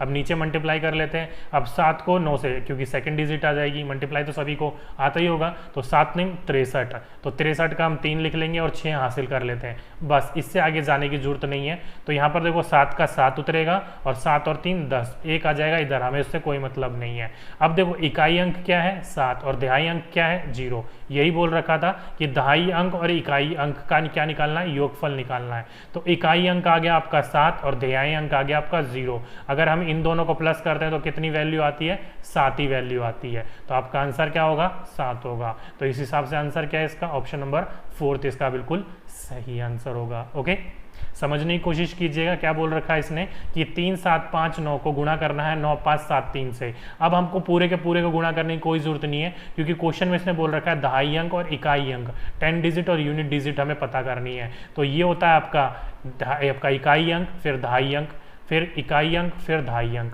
तो इनको आपस में मल्टीप्लाई करा तो हमारा आंसर क्या है 0.7। अरे ये दोनों निकल गया, इकाई और दहाई दोनों को जमा कर दो, क्योंकि योगफल बोला था। अगर घटा करने के लिए बोलता, सब्ट्रैक्ट करने को बोलता तो हम माइनस करते, प्रोडक्ट यानी गुणा करने के लिए बोलता तो हम गुणा करते। ओके, तो जिस हिसाब से आपका क्वेश्चन पूछा गया हो तो उस हिसाब से आपका आंसर निकल के आएगा। ओके, तो ये था आपका थर्ड टाइप। चलिए नेक्स्ट टाइप की ओर चलते हैं। नेक्स्ट टाइप में बोल रखा है आपका कि if 2 adjacent sides of a square paper are decreased by 20% and 40%। कहने का तात्पर्य यहाँ पर ये है कि आपका एक वर्गाकार कागज है कि 2 आसान भुजाओं का क्रमांश जो है वो 20% और 40% घटा दिया गया है। तो घटाने के बाद जो इसका नया क्षेत्रफल में प्रतिशत में कितना घटाव आएगा, कितना वो घट जाएगा, वो निकालना है आपको। तो क्वेश्चंस तो वैसे आप देखने में बहुत सिंपल है, यहाँ पर इस जो आपका मेंसुरेशन आता है इससे डीपली अब तक नहीं गया है पेपर 1 में, ध्यान रखिएगा। पेपर 1 में आपका यहीं तक ही पूछा जाएगा, इससे डीपली अब तक नहीं गया है। ओके, अब देखो यहाँ पर क्या बोल रखा है कि उसने एक वर्गाकार कागज में अगर उसकी भुजा का एक 20% और दूसरा 40% घटा दिया जाए, तो जैसे कि एक भुजा है कागज की, वर्गाकार है, कितना होगा, तो हर चीज़ जो होती है वो 100% होती है, तो हम भी इसको मान लेते हैं 100% है। तो एक भुजा हमने कितनी घटा दी, 20% घटा दी, तो 100 में से अगर 20 घटा दो तो कितना आएगा, 80 आएगा, 80/100, क्योंकि प्रतिशत 100 में होता है।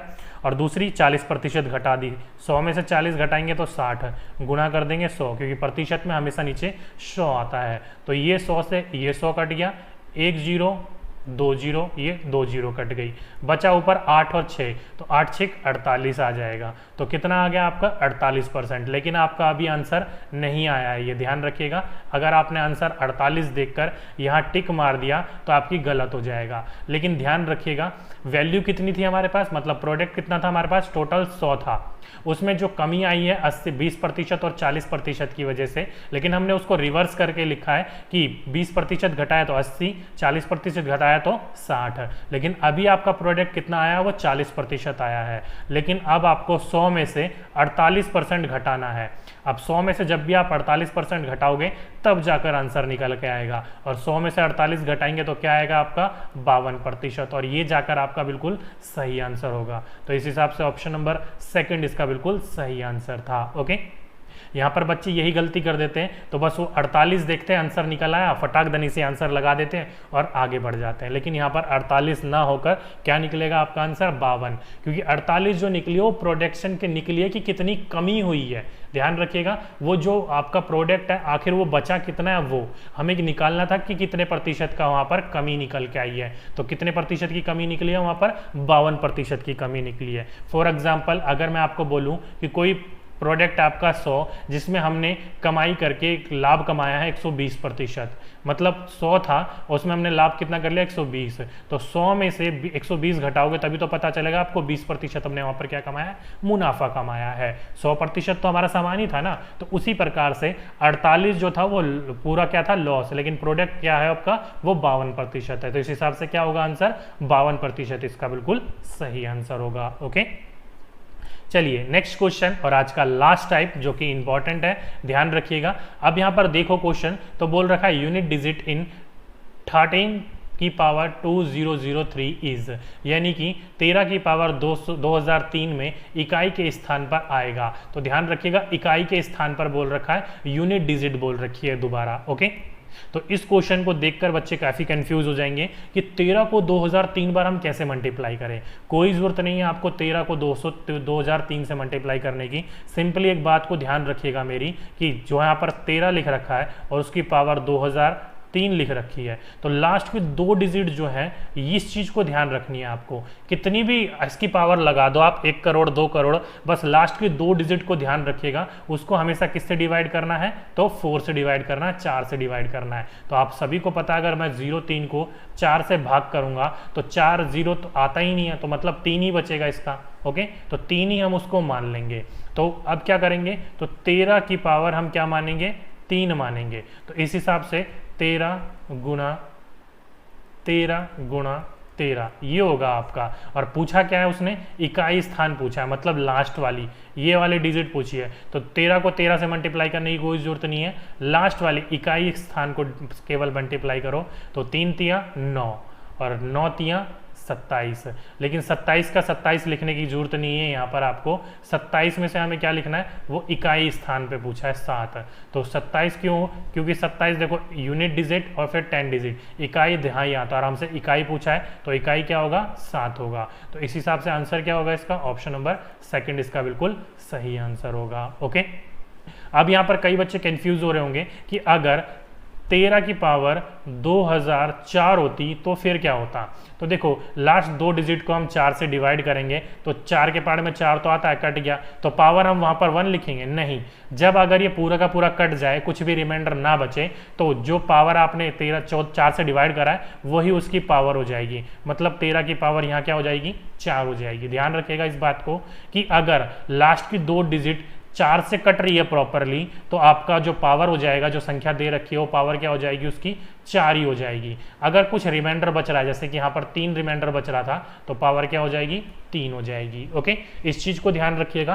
प्रॉपर कट रहा हो तो पावर 4 ही रहेगी, अगर प्रॉपर ना कट रहा हो तो जो रिमाइंडर बचा होगा वो उसकी पावर हो जाएगी। ओके, क्योंकि आपने बहुत बार ये क्वेश्चन देखा होगा, ये लगा लो सीटेट का है ना पसंदी क्वेश्चन है कि चेंज टू मीटर, यानी कि मीटर में बदलो। यहाँ पर बोल तो रहा है आपको मीटर में बदलने के लिए, लेकिन मैं आपको एक ऐसा तरीका बताऊंगा, चाहे वो आपका सेंटीमीटर में बदलवा रहा हो, मीटर में बदलवा रहा हो, किलोमीटर में बदलवा रहा हो, डेकामीटर में, हेक्टामीटर में, मिलीमीटर में, किसी में भी बदलवा रहा हो, वो आप बदल दोगे। किस तरीके से? तो आपको कोई वैल्यू भी याद नहीं रखनी, जैसे कि आपको 1 मीटर में कितनी वैल्यू होती है, 1 किलोमीटर में कितनी वैल्यू होती है, ये कुछ भी याद रखने की जरूरत नहीं है। बस आपको ये वर्ड याद रखने हैं, KHDMDCM। क्या याद रखना है?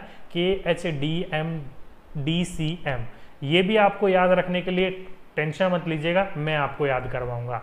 लेकिन ये थोड़ा क्वेश्चन हाई लेवल का है पेपर 1 के लिए, इससे पहले कुछ प्रैक्टिस कर लेते हैं छोटे क्वेश्चंस। वही है आपका, दोबारा वही बोल रखा है कि मीटर में बदलो। ओके, इसके लिए भी आपको यहाँ पर 2 क्वेश्चन कर दिए मैंने छोटे छोटे, 500 सेंटीमीटर अलग कर दिया और 30 किलोमीटर मैंने अलग कर दिया एक समझाने के लिए। अगर ये प्रैक्टिस में कर लिया तो वो क्वेश्चन आपके आराम से हो जाएगा। वैल्यू आपको यानी कि वर्ड क्या याद रखना है? ये याद रखना है KHDMDCM। अब याद कैसे रखना है? कई बच्चों को याद नहीं हो पाएगा। जब हम 2 साल पहले YouTube पर आए थे तो कई ये जो ट्रिक मैंने बताई थी आप सभी को, उसके बाद अलग अलग लोगों ने इसका अलग अलग वर्जन निकाल लिया है। जैसे कि मैंने आपको बताया था इसको याद रखने के लिए तरीका कि कल हम दोनों मिले दिल्ली कॉलेज में, KHDMDCM। देख सकते हो, कल हम दोनों मिले दिल्ली कॉलेज में, ये ट्रिक मैंने आपको बताई थी। लेकिन कई लोगों ने इसको कर दिया कि कल हम दोनों मिले डांस क्लब में। देखो, अच्छे बच्चे हैं हम, दिल्ली कॉलेज की बात करेंगे क्योंकि पढ़ाई लिखाई वाले बच्चे हैं हम। ओके, तो हम इसको याद कैसे रखेंगे?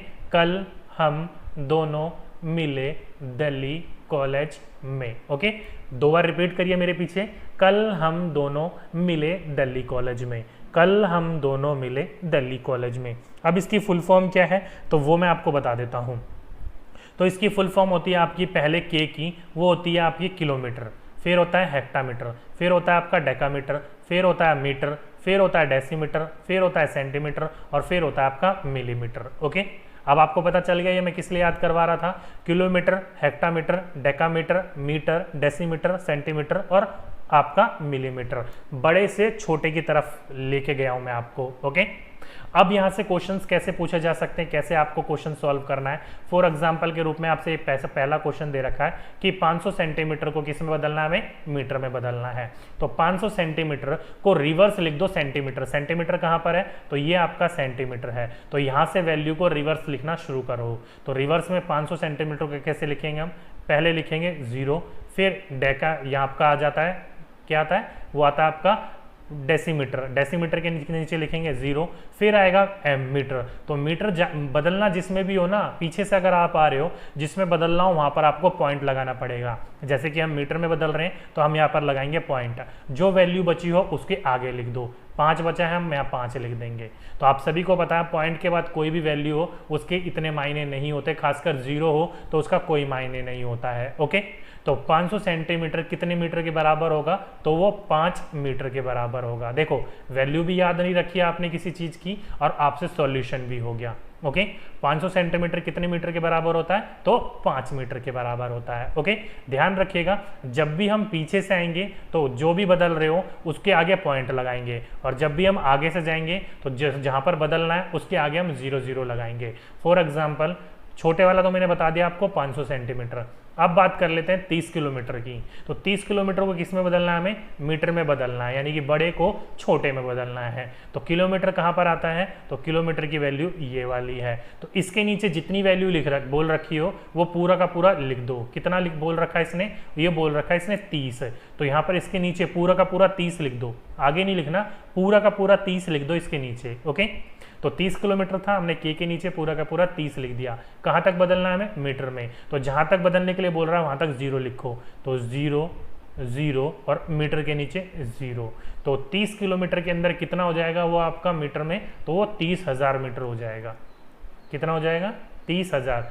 30,000 मीटर हो जाएगा। अब यहाँ पर देखो वैल्यू भी याद नहीं रखी है आपने और सारी चीज़ें निकल भी आ जाएंगी। ओके, अब अगर आपसे कोई भी क्वेश्चन पूछ ले तो आप आराम से सॉल्व कर सकते हो। तो ध्यान रखिएगा, मैंने दोबारा बता देता हूँ, पीछे से आओगे जिसमें बदलना है आपको वहाँ पर पॉइंट लगाएंगे, आगे से जो जाएंगे तो जहाँ पर बदलना है उसके वहाँ तक 0 0 लेकर जाएंगे। ओके, दोनों चीज़ें आपको समझ में आ गई। चलिए प्रैक्टिस हो गई, अब चलते हैं अपने क्वेश्चन के ऊपर। तो ये है आपका क्वेश्चन, क्या बोल रखा है इसने कि 500 सेंटीमीटर, 45 मीटर और 3 किलोमीटर को किस में बदलना है, हमें मीटर में बदलना है। चलिए पहले हम बदल लेते हैं 500 सेंटीमीटर को मीटर में।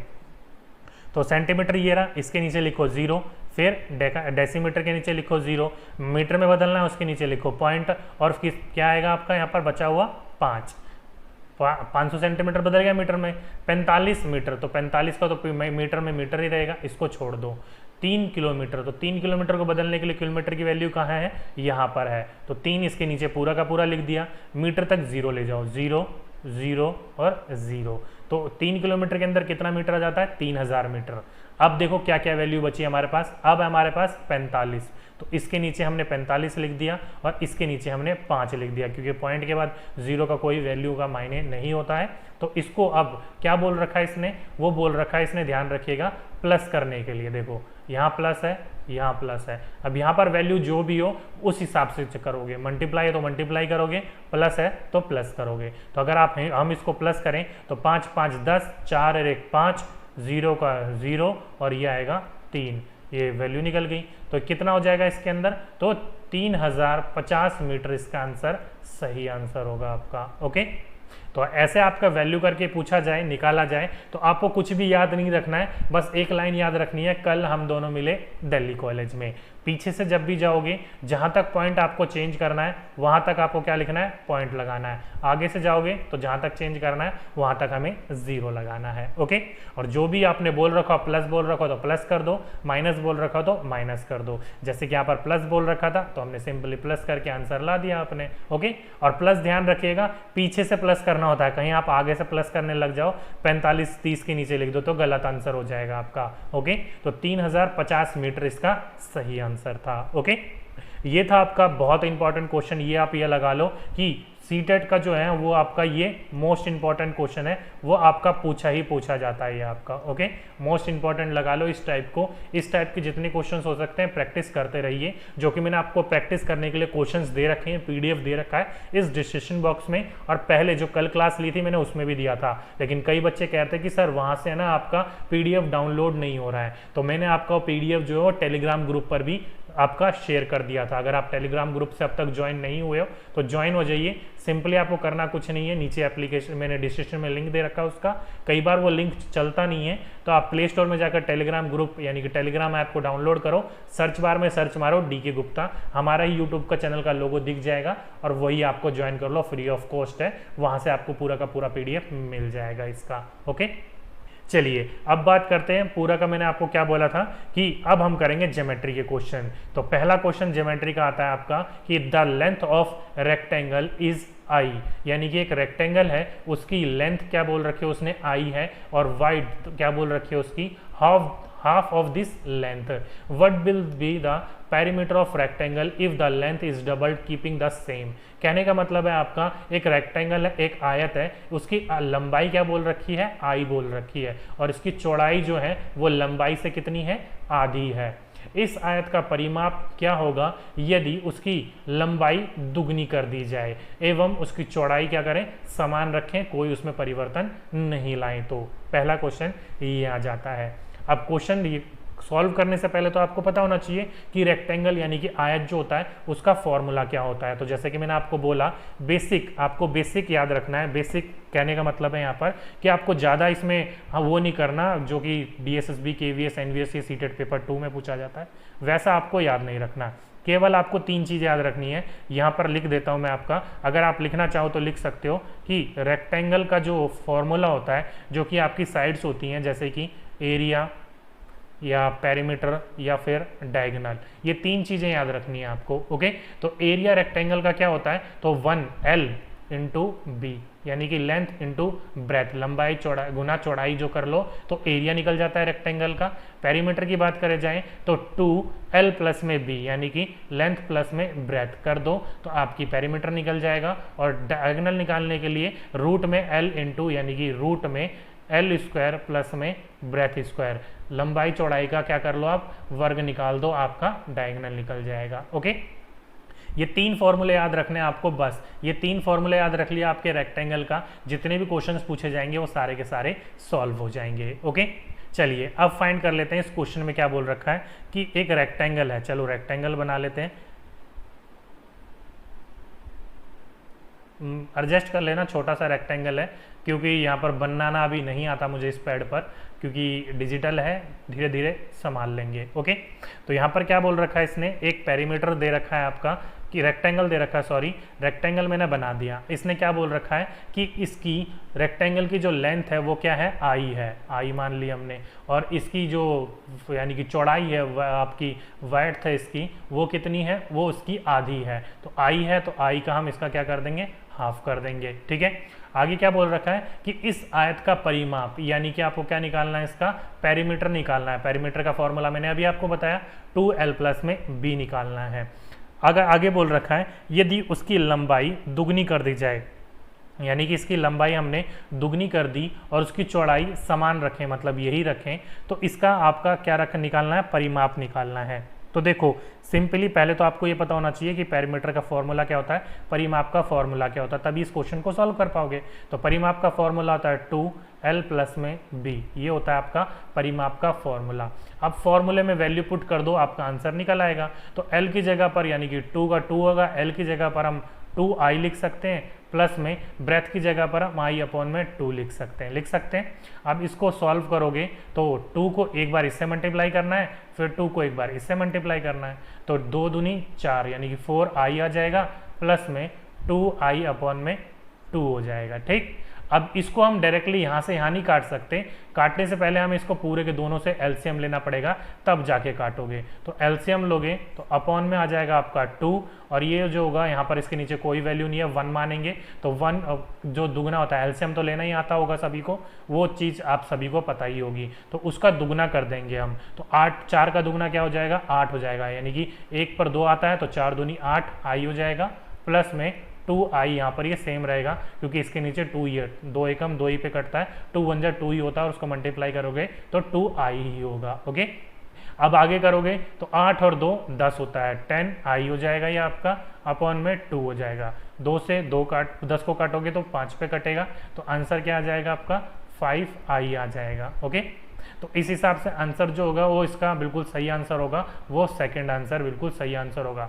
ये 51 नहीं होगा, ये आई होगा, टाइपिंग में मिसप्रिंट है, कोई बात नहीं, यहाँ पर ये सब पे आई होगा, ये मिसप्रिंट हो गया, कोई बात नहीं, छोड़ दीजिए इसको, 1 नहीं है। तो इसका आंसर आपका सही क्या आएगा, 5i आएगा। ओके, दोबारा समझा देता हूं मैं आपको, रेक्टेंगल जो होता है वो रेक्टेंगुलर का area l into B, perimeter 2l plus में b, और डायगोनल अंडर रूट में l स्क्वायर प्लस में b स्क्वायर, ये उसका फॉर्मूला होता है। एक रेक्टेंगल है, उसका जो लंबाई थी वो आई थी और चौड़ाई उसकी आधी थी। अगर उसकी लंबाई को दुगना कर दिया जाए और उसकी चौड़ाई को उतना ही रहना दिया जाए तो उसका परिमाप यानी कि पेरीमीटर क्या होगा। तो आपके पास l भी है और b भी है, फॉर्मूला 2l प्लस में b होता है, उसमें सारी चीजें पुट कर दो, आपका आंसर निकल आएगा। अब यहाँ पर इसने एरिया पूछा हो तो l इंटू बी, डायगोनल पूछे हो तो रूट में l स्क्वायर प्लस में b स्क्वायर, किसी के भी अनुसार आप कर सकते हो। ओके, और ये वाला क्वेश्चन पूछा जा चुका है, इंपॉर्टेंट क्वेश्चन है, ध्यान रखिएगा। नेक्स्ट क्वेश्चन की ओर चलें तो नेक्स्ट क्वेश्चन में आप क्या पूछ रखा है आपसे, एक रोम्बस के बारे में पूछ रखा है, यानी कि समचतुर्भुज के बारे में पूछ रखा है। क्या बोल रखा है, a rhombus has a diagonal of length 8 centimetre and 6 centimetre, find it perimeter, यानी कि आपको यहाँ पर भी क्या करना है, इसका परिमाप फाइंड करना है, पेरीमीटर फाइंड करना है कि एक समचतुर्भुज के विकर्णों की लंबाई क्या है, 8 सेंटीमीटर और 6 सेंटीमीटर है, इसका आपको परिमाप निकालना है। तो पहले तो आपको दोबारा मैं आपका रोम्बस यानी कि आपका जो समचतुर्भुज होता है इसका फॉर्मूला बता देता हूँ। जैसे कि मैंने आपका पहले बताया, रोम्बस जो होता है उसमें जो डायगोनल नहीं होगा उसमें होगा आपका एरिया और पेरीमीटर होगा। ओके, तो एरिया जो होता है रोम्बस का वो फॉर्मूला क्या होता है, वो 1/d1/d2 होता है, यानी कि 1 में डायगोनल 1 और डायगोनल 2 जो होता है, इसको सॉल्व करोगे तो एरिया निकल आएगा, और पेरीमीटर निकालना चाहोगे तो उसके चारों साइड को मल्टीप्लाई कर दो, यानी कि 4x कर दो, वो आपका पेरीमीटर निकल जाएगा। ओके, चलिए एक बार रोम्बस बना लेते हैं। जैसे कि रोम्बस, ये आपका एक रोम्बस है, ये आपका रोम्बस है, इसमें आपकी ये आपका डायगोनल 1 और ये है आपका डायगोनल 2। ठीक है, अब इसने क्या बोल रखा है कि एक समचतुर्भुज के विकर्णों की लंबाई 8 सेंटीमीटर है। तो ये तो हो गया आपका एक विकर्ण जिसकी 8 सेंटीमीटर है और दूसरे की 6 सेंटीमीटर है, यानी कि जो बीच में ये आपकी लाइनें हैं ये आपकी 8 सेंटीमीटर और 6 सेंटीमीटर इसने बोल रखे हैं। ओके, अब देखो जब भी आपको पता होगा एक रोम्बस जो होता है वो जो बीच में इंटरसेप्ट करता है, यानी कि जब ये काटता है बीचों बीच, वो आपकी दोनों की साइड जो होती है वो आधी आधी इक्वल में काट लेता है। तो ये पूरी की पूरी लाइन जो है वो 8 सेंटीमीटर है, तो आधी आधी में काटेगा तो ये 4 हो जाएगा, ये भी 4 हो जाएगा। उसी प्रकार से ये जो 6 है वो भी आपका 3 में बढ़ जाएगा, ये 3 हो जाएगा, ये भी 3 हो जाएगा। ओके, क्योंकि जो रोम्बस होता है वो बीच में इंटरसेक्ट करता है, वो हाफ पर करता है, बिल्कुल इक्वली करता है, और जो चारों साइड है वो हमें तो पता नहीं है, तो हम इसको x मान सकते हैं। ओके, तो एक ट्रायंगल हम अगर इसका ये वाला निकाल लें, फॉर एग्जांपल ये वाला ट्रायंगल, ये वाला ट्रायंगल निकाल लें, तो ये साइड होगी 3, ये साइड होगी 4 और ये हो गया x, ये निकाल रखा है यहाँ से, ये वाला हम निकाल लें तो ये आपका पता चल जाएगा। अब इसी हिसाब से हम पूरी की पूरी वैल्यू फाइंड करनी है, और पेरीमीटर निकालना, परिमाप निकालना, परिमाप का फॉर्मूला ये रहा। अब ये परिमाप निकालने के लिए हमें ये पता होना चाहिए कि x क्या है, x पता चलेगा तभी तो हम परिमाप निकाल पाएंगे। चारों साइड x है, तो एक x निकाल लिया तो बाकी से x को तो पता ही चल जाएगा कितना होता है, क्योंकि चारों की चारों साइड क्या होती हैं, इक्वल होती हैं। ओके, अब इसको पता करने के लिए आपको क्या पता होना चाहिए, पाइथागोरस पता होना चाहिए।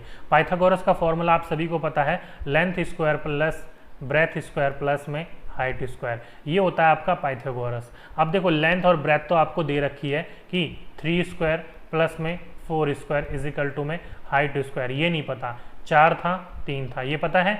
अब यहाँ पर लिखने में तो मैं लिख सकता हूँ 5, लेकिन आपको समझ में नहीं आएगा कि 5 कहाँ से आया, इसलिए मैं आपको सॉल्यूशन करके दिखा देता हूँ कि 3 स्क्वायर को करोगे तो ये 9 हो जाएगा, और 4 का स्क्वायर करोगे तो 4 चौक 16 हो जाएगा, इज इक्वल टू में h स्क्वायर हो जाएगा, और 16 और 9 कितना होता है, 25 होता है। हाइट h स्क्वायर, ये स्क्वायर यहाँ पर हटाओगे तो इसके यहाँ पर अंडर रूट लग जाएगा, और अंडर रूट हटाओगे तो यहाँ पर 5 हो जाएगा, क्योंकि 5 × 5 स्क्वायर हटाने के करना होता है ना, तो 1 हटा लिया हमने एक स्क्वायर से, तो h की वैल्यू क्या आ गई हमारे पास, 5 आ गई। तो लिखने में तो डायरेक्ट मैं यहाँ पर लिख सकता था 5, लेकिन सॉल्यूशन भी तो पता होना चाहिए आखिर 5 आया कहाँ से है। ओके, तो अब आपको पता चलेगी कि रोम्बस की एक साइड, यानी कि ये hx था जो, ये कितना है, 5 है, तो ये 5 है तो ये भी 5 होगा, ये 5 है तो ये भी 5 होगा, ये 5 है तो ये भी 5 होगा, क्योंकि रोम्बस की सारी साइड क्या होती है, इक्वल होती है। ओके, और पेरीमीटर का फॉर्मूला क्या था, वो 4x था, तो x की वैल्यू 5 थी, तो 4 × में 5 कर लो, आपका आंसर आ जाएगा 20। तो आंसर क्या होगा इसका सही, पेरीमीटर ऑफ रोम्बस वो होगा 20, कितना, 20 सेंटीमीटर। तो ऑप्शन नंबर 2 इसका बिल्कुल सही आंसर था। ओके, तो ध्यान रखिएगा, रोम्बस में अगर आपसे एरिया पूछा हो तो 1 में d1 d2 लिखा देते हैं, यानी कि d1 की जगह पर 8 लिख देते हैं और गुना में d2 की जगह पर 6 लिख देते हैं, आपका आंसर यहीं से निकल आता। इसका आंसर क्या आ जाता है, आपका 6 चौक 24 आंसर आ जाता है यहाँ पर। लेकिन हमसे क्या पूछा था उसने, पेरीमीटर पूछा था। ध्यान रखिएगा क्या पूछा है, एरिया पूछा है कि पेरीमीटर पूछा है। इससे ज़्यादा डीपली अब तक सीटेट पेपर 1 में नहीं गया है, आपको इतना ही ध्यान रखना है। ओके, ये वाला क्वेश्चन यानी कि नेक्स्ट क्वेश्चन जो है आपका, ये बहुत इंपॉर्टेंट क्वेश्चन है। अगर आपने इसको सही से समझाना तो आपको पता चल जाएगा, नहीं तो ये कंफ्यूजन क्रिएट कर देगा। क्या बोल रखा है, the figure consist of 5 square, यानी कि आपके 5 स्क्वायर हैं जो कि सेम साइज के हैं, इक्वल है, जिनका बोल रखा है कि एक फिगर, एरिया ऑफ फिगर यानी कि वन फिगर का जो आपका एरिया बोल रखा है इसने, वो 180 स्क्वायर सेंटीमीटर बोल रखा है, और पूरे के पूरे यानी कि पूरा का पूरा फिगर यानी कि the perimeter of in centimetre of the figure, यानी कि ये पांचों का फिगर है, उसका आपको पेरीमीटर निकालना है। ओके, मतलब परिमाप में निकालना है। हिंदी में पढ़ो तो दी गई आकृति समान आकार के 5 वर्गों से मिलकर बनी है, जो कि ऑलरेडी मैं आपको बता चुका हूँ। आगे बोल रखा है कि आकृति का क्षेत्रफल जो कि 180 वर्ग सेंटीमीटर है, आकृति का परिमाप यानी कि पेरीमीटर निकालना आपको सेंटीमीटर में क्या होगा। ओके, अब देखो पहले तो आपको ये पता होना चाहिए कि स्क्वायर जो होता है, यानी कि स्क्वायर जो होता है उसका पेरीमीटर, डायगोनल या फिर उसका एरिया क्या होता है। तो जैसे मैंने आपको पहले वाले फॉर्मूले बताए वैसे ही आप इसका भी फॉर्मूला नोट डाउन कर लो कि इसका एरिया क्या होता है, इसका पेरीमीटर क्या होता है और इसका डायगोनल क्या होता है। तो स्क्वायर की एरिया की बात करी जाए तो वो एक्स स्क्वायर होता है, तो यानी कि साइड यानी कि एक्स जो उसको एक बार मल्टीप्लाई कर दो, स्क्वायर कर दो तो आपकी एरिया निकल जाएगा। पेरीमीटर की बात करी जाए तो 4x इसका पेरीमीटर सेम उसी की तरह होता है, रोम्बस की तरह। और डायगोनल की बात करें तो √2x कर दो तो वो आपका क्या हो जाएगा, वो आपका पूरा का पूरा डायगोनल निकल जाएगा। तो ये तो आपका फॉर्मूला हो गया स्क्वायर का, एरिया, पेरीमीटर और डायगोनल। अब बात कर लेते हैं क्वेश्चन की, क्वेश्चन में पूछा क्या गया है। क्वेश्चन में इसने बोल रखा है कि आपका जो एक ये वर्ग है ना, ये वाला जो वर्ग है इतना, इस वाले वर्ग का उसने जो है एरिया दे रखा है। वो कितना एरिया दे रखा है, तो वो उसने दे रखा है 180 सेंटीमीटर स्क्वायर, ये इसका एरिया दे रखा है। तो एरिया का फॉर्मूला मैंने आपको बताया कि एरिया का फॉर्मूला क्या होता है, एक्स स्क्वायर, यानी कि एक्स स्क्वायर हमारा कितना है, एक डब्बे का वो 180 सेंटीमीटर स्क्वायर है एक का।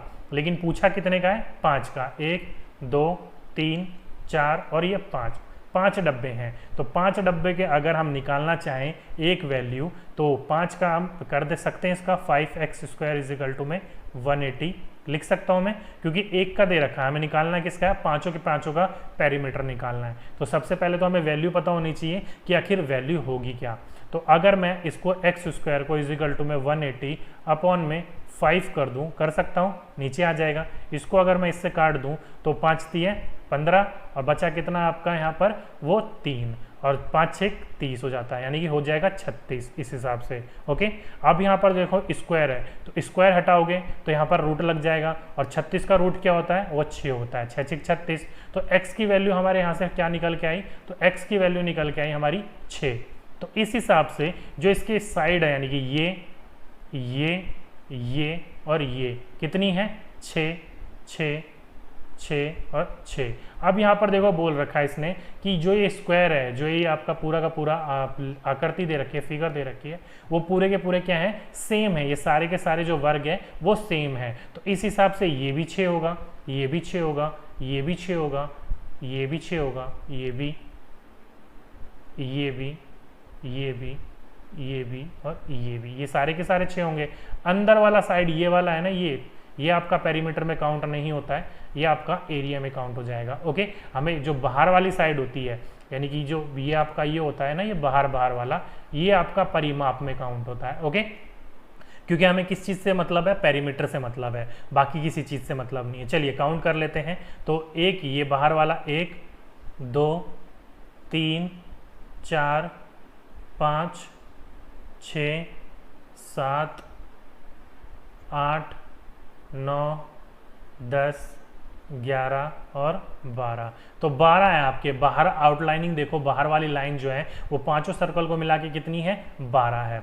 तो अभी हमने x की वैल्यू कितनी निकाली, 6 निकाल दी। तो वो अब ये बाहर की साइड कितनी है, 12 है। तो अगर मैं 6 को 12 से मल्टीप्लाई कर दूं तो x की वैल्यू निकल जाएगी, तो कितनी आ जाएगी, 72। मतलब चारों बाहर की जो साइड है वो कितनी है, 72। और वही क्या होता है आपका परिमाप यानी कि पेरीमीटर होता है। ओके, अभी मैंने यहाँ पर फॉर्मूला लगाया भी नहीं लेकिन हमारा आंसर निकल के आ गया। देखो पेरीमीटर मैंने आपको क्या बताया था, 4x बताया था। ओके, लेकिन 4x जब होता है जब आपका एक डब्बा होता है। जैसे एक डब्बा है तो 1 2 3 और 4 साइड होते हैं, इसलिए यहाँ पर 4x होता है। लेकिन ये आपके 5 फिगर मिलके बने हुए थे, तो 5 फिगर में ये 4 ना होकर कितने होते हैं आपके, 12 होते हैं। करा हमने फॉर्मूले के हिसाब से ये, लेकिन यहाँ पर इसने फिगर बढ़ा दिए थे, इसलिए हमने फिगर को गिना। ओके, इसलिए जैसे आपका यहाँ पर फिगर और किसी हिसाब से हो जाता तो हम इसी हिसाब से सॉल्व करते। ओके, इसलिए यहाँ पर हमने 4 ना लिखकर क्या लिखा, यहाँ पर हमने वो लिखा हमने 12, क्योंकि साइड कितनी थी हमारी, 12। मैंने फिगर में काउंट करवा दिया। एक साइड हमने निकाल ली 6, बाकी 12 से गुना कर दिया, आंसर क्या हो गया, 12 6 72। तो इस हिसाब से क्या हो जाएगा, ऑप्शन नंबर सेकंड इसका बिल्कुल सही आंसर हो जाएगा। ओके, तो कुल मिलाकर ये आपके पूरा का पूरा ज्योमेट्री से रिलेटेड रोम्बस हो गया, वर्ग हो गया और आयतकार हो गए। किसी भी प्रकार का क्वेश्चन यहाँ से पूछा जाए, इससे आगे अब तक नहीं बढ़ा है वो ज्योमेट्री में। ओके, तो ये थे दोस्तों आज का हमारा पूरा का पूरा ज्योमेट्री से रिलेटेड कुछ इंपॉर्टेंट टाइप के क्वेश्चन। कैसा लगा नीचे कमेंट बॉक्स में ज़रूर लिखकर बताइएगा, और साथ ही साथ में किसी प्रकार का क्वेश्चन आपको पूछना हो तो वो भी आप पूछ सकते हो, आपके मैसेज का रिप्लाई कर दिया जाएगा। ओके, साथ ही साथ में अगर वीडियो अच्छी लगी हो तो नीचे जाके वीडियो को लाइक ज़रूर कीजिएगा, अपने दोस्तों के साथ शेयर जरूर कीजिएगा, और साथ ही साथ में अगर आपने अब तक हमें टेलीग्राम पर फॉलो नहीं कर रखा है तो जल्दी से फॉलो कर लीजिए, क्योंकि आने वाले एग्जाम्स के लिए जो भी हम प्रैक्टिस सेट देते हैं या जो भी वीडियो का नोटिफिकेशन, लेक्चर का नोटिफिकेशन होता है वो आपको यूट्यूब की तरफ से नहीं मिलता है कई बार, तो वो टेलीग्राम ग्रुप से ही मिलेगा। ओके, साथ ही साथ में अगर आपने अब तक हमारा ऑफिशियल ऐप को ज्वाइन नहीं करा है, डाउनलोड नहीं करा है, तो जल्दी से डाउनलोड कर लीजिए, क्योंकि सब किसी भी सब्जेक्ट्स की पीडीएफ की नोट्स चाहिए तो आपको एप्लीकेशन से ही मिलेंगे। ओके, और साथ ही साथ में अगर आप ऑनलाइन टेस्ट लगाना चाहते हो तो पिछले 6 साल के टेस्ट रखे गए हैं, आप टेस्ट भी लगा सकते हो। और साथ ही साथ में ये मेरी इंस्टा की आईडी है, अगर आप मुझे पर्सनल फॉलो करना चाहते हो तो यहाँ पर भी फॉलो कर सकते हो। ओके, तो दोस्तों आज की वीडियो में बस इतना ही। आपसे फिर मुलाकात होगी नेक्स्ट वीडियो में एक नेक्स्ट टॉपिक के साथ। जब तक के लिए जय हिंद, जय भारत।